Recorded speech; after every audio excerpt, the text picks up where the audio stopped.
In January 2025, a PhD student named Haishan Yang was expelled from the University of Minnesota.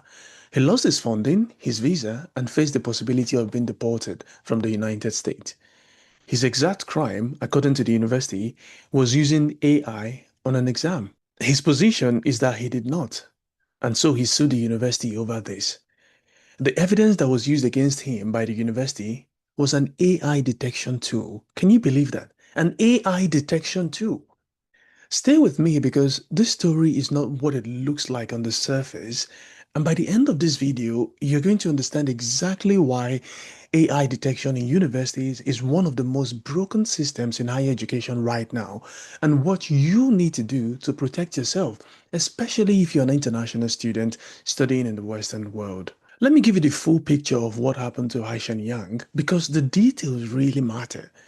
Yang was a health economics PhD student. He sat a high stakes preliminary examination, which determines whether he can continue in his PhD program. The university's review board concluded that portions of his writing showed signs of AI generation. For this reason, he was dismissed. Like we said earlier, he filed a lawsuit, and in his lawsuit, Yang argues that the university relied on flawed detection technology. Pay attention to that because we'll come to it in a later time. And he said they applied that inconsistently and gave him no meaningful opportunity to challenge the finding before the decision was made to have him expelled. He also argues that this is important, that as a non-native English speaker, his writing style was more likely to be flagged by these AI tools, regardless of whether AI was used or not. He's not alone in making that argument, and the research, which I will get to in a moment, backs him up. First, let me be clear, I am not here to declare Young innocent or guilty. I was not in the examination room with him. Neither were you. According to Haishan, some of the signs of large language model use includes unusually long answer, writing style is very structured, uses common phrasing for LLM, and feels voiceless. What I'm saying is that the process used to reach that verdict of expelling him was scientifically unreliable. And that matters enormously when someone's entire academic career, and in this case, their immigration status, is on the line. I mean, imagine putting everything at stake, and what decides your fate is an AI detection tool. That doesn't sound fair, does it? Many universities use AI detection tools, but using these uncritically can be devastating, just the same way if you use AI uncritically in your work. For example, there is a study that should have ended the uncritical use of AI detection tools in universities. Sadly, it has not, but it should have. An example of that study is in 2003, researchers at Stanford University published a paper in the journal Patents titled GPT detectors are biased against non-native English writers. The study found that seven of the most widely used AI detection tools, including ZeroGPT and ChatGPT-0, misclassified non-native English writing as AI generated at rate as high as 61%. Essays written by a real human student in their second language were being flagged as machine produced simply because their writing patterns differed from the native English baseline these tools were trained on. Do you know how important this is? Let me say this again plainly. It means that if you are an international student writing in English as a second language or third language, some of the tools universities are using to police academic integrity are more likely to flag you than your native English speaking classmates or colleagues. Not because you cheated, but because you write differently.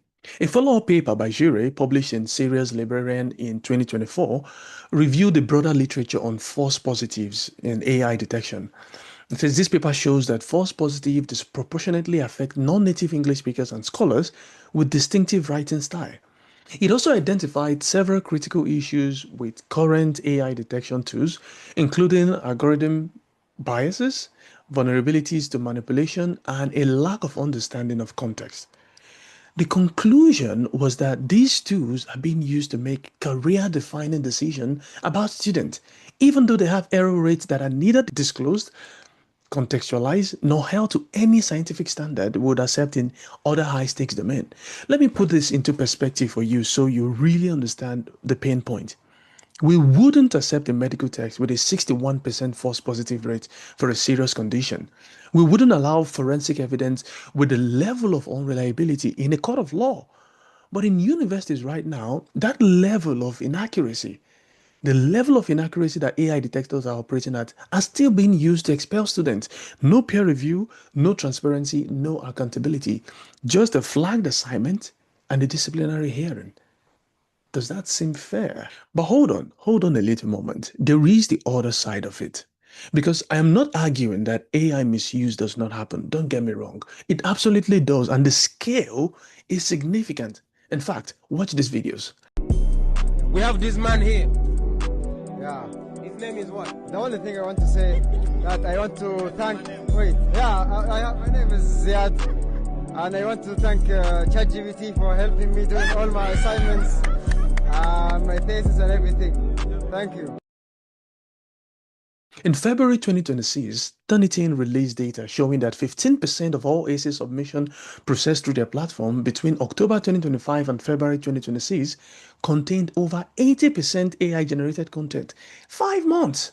That is a five-fold increase from 2023, when the figure was around 3%. So we have a genuine problem on both sides. Real AI misuse is growing rapidly, and the tools designed to catch it are also catching innocent students, disproportionately those writing in a second language. This is not a comfortable position. It does not resolve into a clean policy recommendation, but it is the honest picture of where we are at the moment. And I think students and educators both deserve to see things clearly the way they are. If you're a student, particularly an international student, here is what I would recommend, or here is what I would take from this. First, know the institution's policy, not a vague awareness of it. Actually read your university's policy. Know what your university defines as AI use, what the disclosure requirements are, and what the process is if you are accused.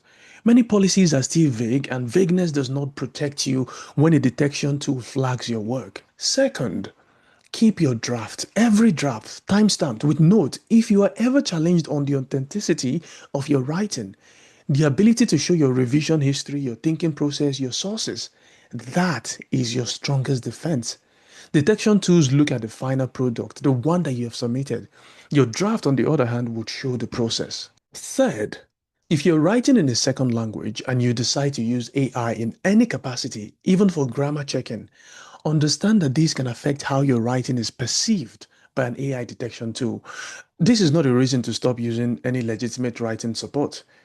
It's just important that you understand the risk. My name is Brendel. I am a PhD researcher. My work specifically examines AI in academic writing, the ethical use, and I've spent considerable time in this literature. And what I constantly find is that the integrity conversation in higher education about AI is happening at a wrong level. Universities are pouring time, money, and institutional energy into detecting AI use, but there is a deeper question that almost goes unnoticed, untouched, which is what exactly are universities assessing and why? I mean, instead of re-examining reassessment design, our learning outcomes, or the condition that makes AI misuse very tempting in the first place, universities have defaulted to policing, in a sense, treating detection as the solution, when the real issue is that our assessment practices haven't really caught up with the realities of AI-mediated writing. They haven't caught up at all. If the goal of a written assessment is to evaluate whether a student can think, can argue, or can reason, then the assessment should probably be designed in a way that tests exactly that. Not in a way that can be defeated by a tool and then policed by another tool that has a 61% false positive rate. Aishan Yang's case that we've just discussed is extreme. Most students who use AI do not get expelled. But the system that caught him is the same system that is operating in universities across the UK, the US, and globally right now. And it is worth knowing how this works. In the next video, I'm going to show you what MIT researchers found when they put electrodes on people's head and asked them to write essays with ChatGPT. The results are uncomfortable, and that should change how anyone thinks about AI-assisted writing. If this video made you stop and think, share it with someone who might need to hear it. A lot of students are dealing with this right now, quietly, and they deserve clear information. If you know anyone that would find this video helpful, please share with them. Thank you so much for watching, and I'll see you in the next one.